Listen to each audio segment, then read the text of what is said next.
Hey folks, this is Runner Storm 331 here. We're back. We're doing a little impromptu guide for Marvel superheroes, where we're going to be covering Juggernaut as our next character to start learning. Let me choose the stage real quick. I think we'll use the amusement park carnival for our stage for this one. So we're going to go ahead and select Juggernaut as our next character. He's going to be the focus of this guide. The Psylocke guide is now being exported to YouTube as we speak, so it should be up pretty soon, and I'll be sending out the links once that's done. But anyway, today we're going to be covering the Juggernaut, one of the 4 returning characters from Children of Atom to make their return, and this is also Juggernaut's first playable appearance alongside Magneto, because both of those characters were bosses in Children of Atom. So let me get a few more things taken care of before we get started. I just discovered this the other day, so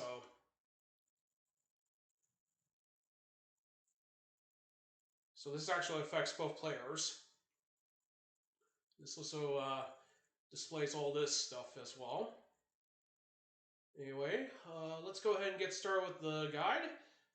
Anyway, this guide is meant for a beginner's guide for the Juggernaut, and this is to help newcomers and beginners get into learning the basics for this character, as well as most of the other characters that I'll be doing guides for.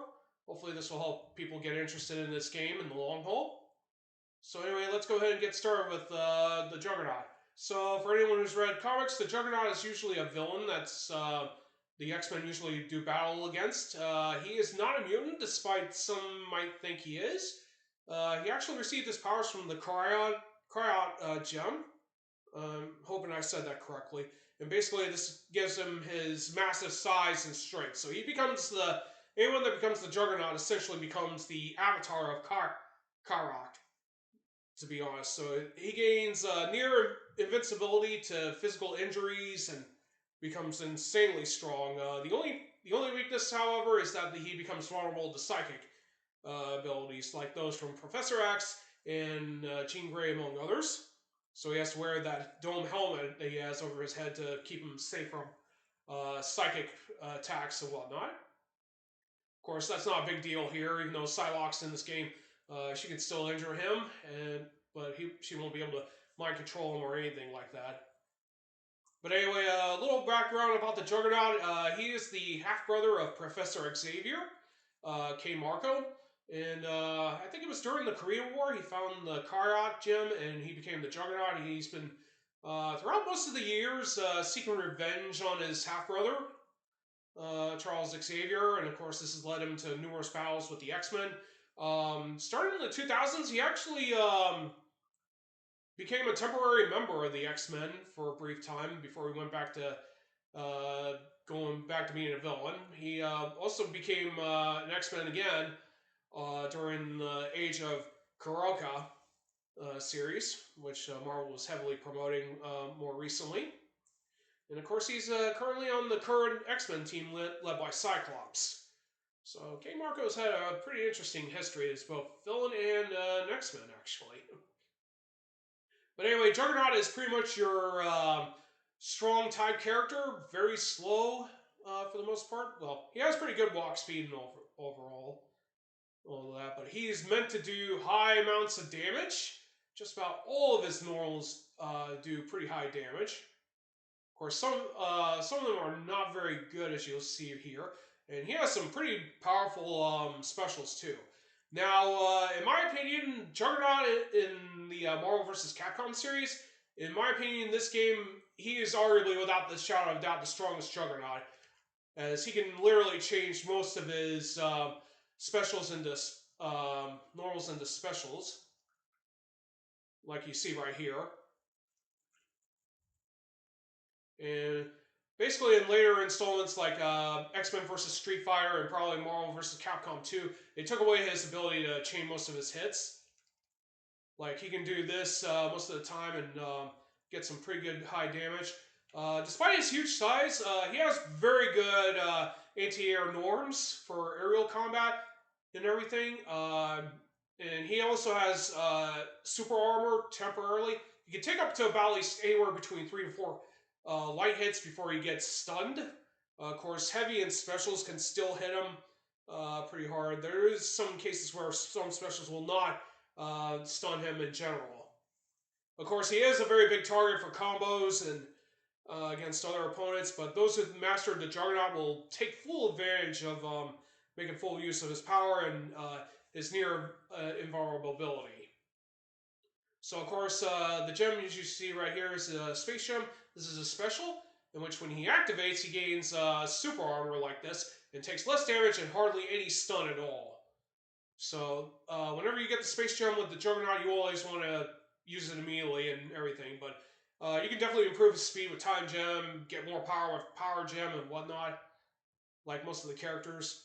But anyway, we're going to go ahead and get started on covering his movement, normals, throws, and specials and supers. Now, in regards to meter, he gets 2 meters. Of course, he only has 1 super, unfortunately. But you can definitely use that for the infinity counter if you need it. So anyway, we're going to cover his movement.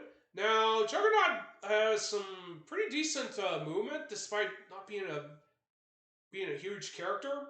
Does have very good walk speed, even though it's not nearly as fast as most of the characters. And of course, this is a super jump. He doesn't jump very high due to his very huge stature, and his jump speed / fall speed is actually pretty decent too. Which means you can set this up for stuff like this here.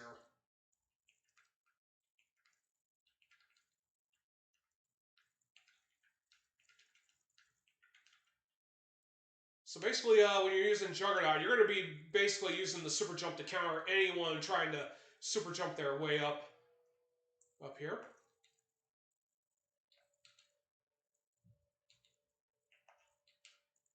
Like this. So usually most players will usually use this as their main jump in because they'll counter anything that will jump at you for the most part. His dash is actually pretty deceiving. It looks like he's going for a shoulder charge, but it's actually a dash. And it actually covers pretty good ground overall. In fact, his backdash isn't nearly as bad either. So he can definitely close the gap just like most of the other characters here in turn. So now that we covered his movement, let's go ahead and cover his specials. So this is his light punch. Comes out pretty fast. You can mash it multiple times for get both of those punches like that, but only for standing. And that can also be comboed as well if you're going up air-to-air matches. So this is the damage that he does close range. And now we cover his medium. So the medium has a pretty good swing behind that attack for the most part, and this will enable Juggernaut to get a little bit more range. Because, as you can see right here, it barely hits that hitbox detection from that range. This is his ground medium. And this actually makes a very good jump attack for Juggernaut to use, along with the medium.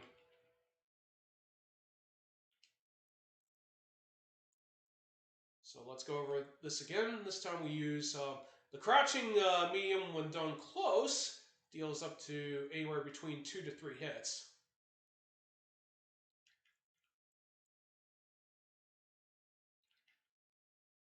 And that can be somewhat comboable off of the earthquake punch here, as you can see right here. And you can also do that with Juggernaut Punch and Juggernaut Splash. Alright, so this is his Heavy Punch. This covers a pretty dang good range. And this can also act as an anti-air, but this also leaves the Juggernaut somewhat vulnerable.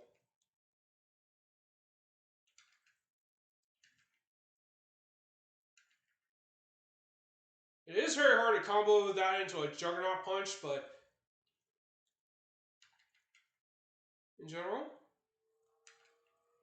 So you have to be very quick to cancel any of your specials for the most part, because the heavy Fierce Punch can be very slow at most points, and you have very little time to get it to activate.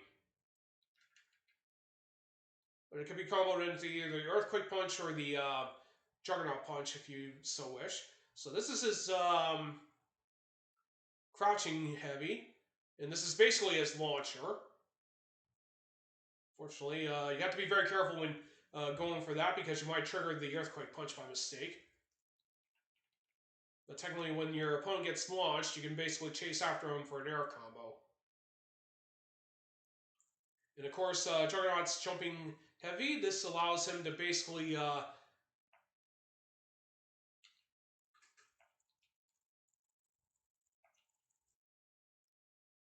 let's see if I can go like this. You can basically use that to counter any jump-ins.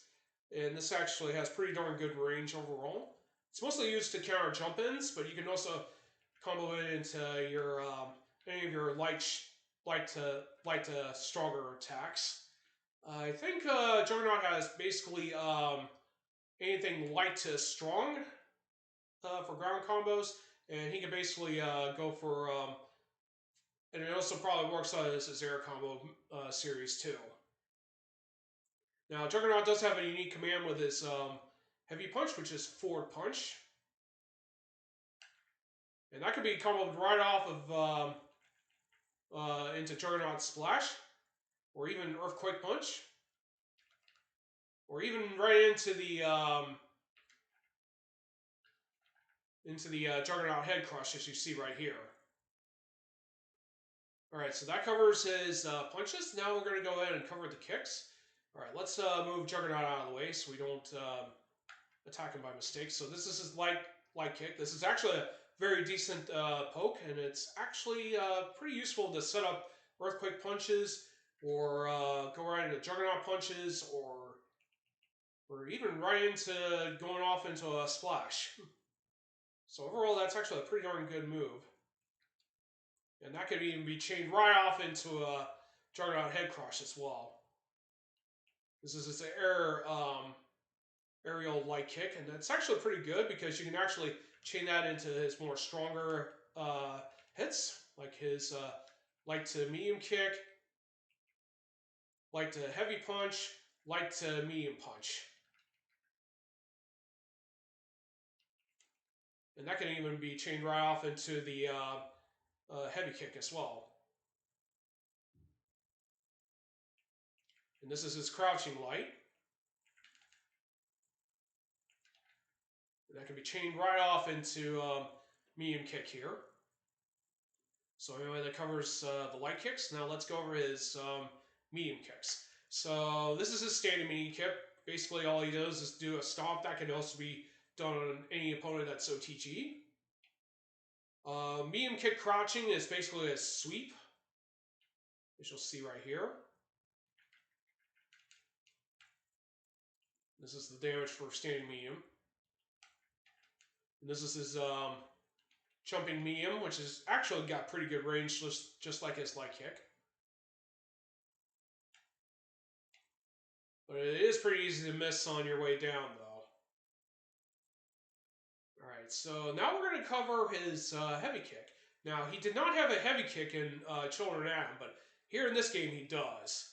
And this is his standing heavy kick. This is basically him performing a roundhouse, which is unbelievable. Well, things considering. Does very high damage. He also does a crouching roundhouse as well, which does the same amount of damage. And he also does the same animation for jumping as well.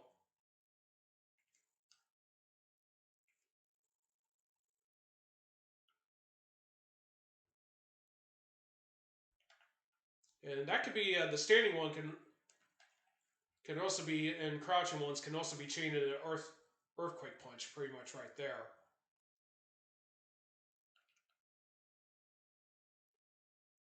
So basically that covers all of Juggernaut's normals. So now we're going to be covering his throws next. So he has two different throws with his punch buttons. He has no kick throws. So we'll cover the forward, back, medium punch first. Grabs the opponent last before tossing them aside. And this is his forward heavy punch. Now Juggernaut does have a 4 air throw.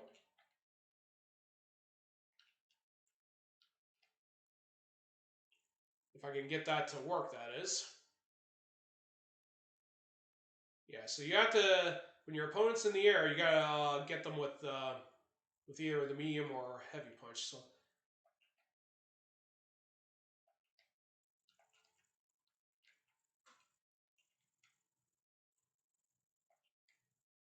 Okay, I don't know why I'm not getting it. There we go. I was about to say, I should be able to throw him. I don't know why I wasn't getting it. There we go. But yeah, the throw range is a little bit tricky with the air throw. But technically, you can take full advantage of Juggernaut's throw power to get right into large amounts of damage if you're very lucky enough. If you don't want your opponents near you, just throw them away. But anyway, that covers the throws, so now let's cover his specials.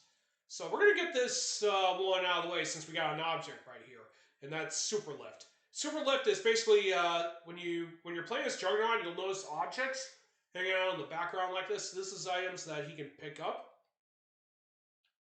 It requires down, 2 punches.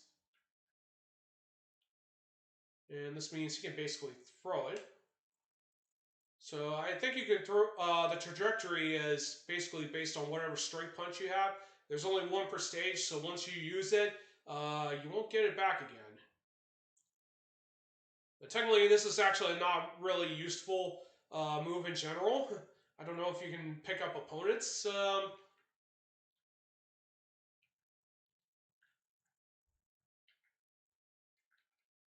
Apparently you cannot, but in Children of Adam, he and Colossus can pick up opponents on the ground, but since players can easily recover from the ground more easily, in this game, they probably took that away, obviously.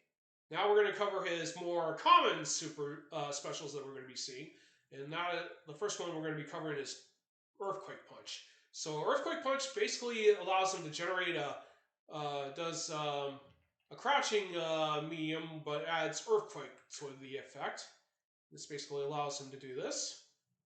So how far it goes depends on the strength of the punch that we do it. And the emotion is actually more different because it requires either the heavy, medium, or light punch, and the damage basically depends on which one you use. And just basically how big of your range. But technically a large amount of Juggernaut's combos norms can be chained right into Earthquake Punch. It's pretty easy to do since you have to do forward, reverse quarter circle forward. Instead of doing the normal way of doing a projectile, you do the reverse, which is forward, down, in any punch. So the next special we're going to cover is the Juggernaut Punch. So the Juggernaut Punch allows Juggernaut to do a dash, and he does a punch like this. How far it goes depends on where your character is. The heavy version will travel all the way and hit the opponent. This does allow Juggernaut to do huge damage, but it leaves him extremely vulnerable, though. This also acts as his infinity counter, too. So, this is the light punch, this is the medium punch. Wrong one, and this is the heavy punch versions. Now, this can be somewhat chainable from certain norms, like I showed you earlier with the heavy punch, but don't expect that to be linked to any combos if you're lucky enough to get it. Alright, so the last one we're going to cover is Juggernaut Splash. This basically allows him to do an aerial dive and basically dive bomb an opponent, like so here. And the damage is based on the strength that you use. Hey, Total the Foe 2, welcome. I'm just doing a guide for the Juggernaut. So, the splash can also be done in the air, but it has to be done at the height of it before you touch the ground. Otherwise, you will not get this move. But you can actually use that as a perfect crossover. So if you're right on top of your enemies, you can do the light version, and you can basically do that as a cross-up. But just like the Juggernaut punch, this actually leaves Juggernaut actually more vulnerable. It is a very high risk, high reward move for the most part. Yeah, thank you for censoring that word, Toe, because that's not allowed on this channel.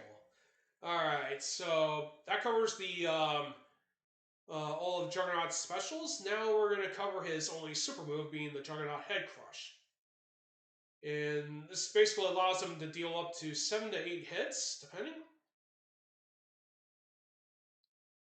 It is possible to chain off just about any of his norms into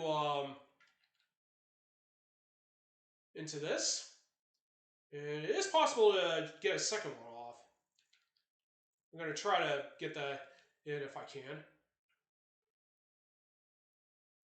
But it's pretty tricky.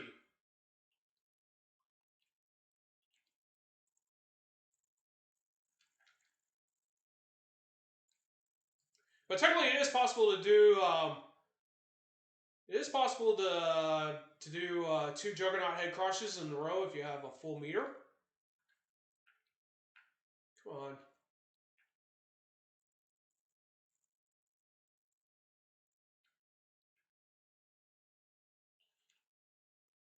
Dang it just won't let me do it.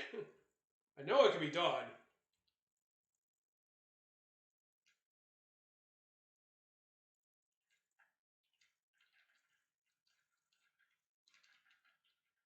But yeah, my bad. It is possible to do 2 Juggernaut Head Crushes in a row to get maximum damage. But it is very hard to do. And for some reason, I'm getting the gems rather than doing the second one. But technically, it is possible to get up to 14 to 15 hits with this move in general. And the good news is you can basically cancel it off into any of off of any of his norms or even his certain specials. But technically, you want to do it right off of any of his norms, because that's a very good way to get most of your damage with the Head Crush. But just keep in mind that it is very tricky to get the 2 Juggernaut Head Crushes in a row, for the most part. But anyway, that's going to cover my Juggernaut guide. For the most part, he's pretty simple to use, but very difficult to use in a competitive scene. But just keep in mind, this version of Juggernaut is probably the best, if not strongest. I will have this uploaded later on today, or get it highlighted, I should say. Probably either sometime during the weekend or so. But anyway, I will cover the Hulk, not Hulk, I'll cover Iron Man next for the guides. And anyway, I gotta close down and get ready to go out to eat with my dad. We're gonna go to lunch, so I'll catch you all later on today for Donkey Kong Bonanza. That's gonna be happening around 6 p.m. Eastern Time, and I will catch you all later. This is RotorStorm331 signing off. Have a great day, take care, and I will see you all next time.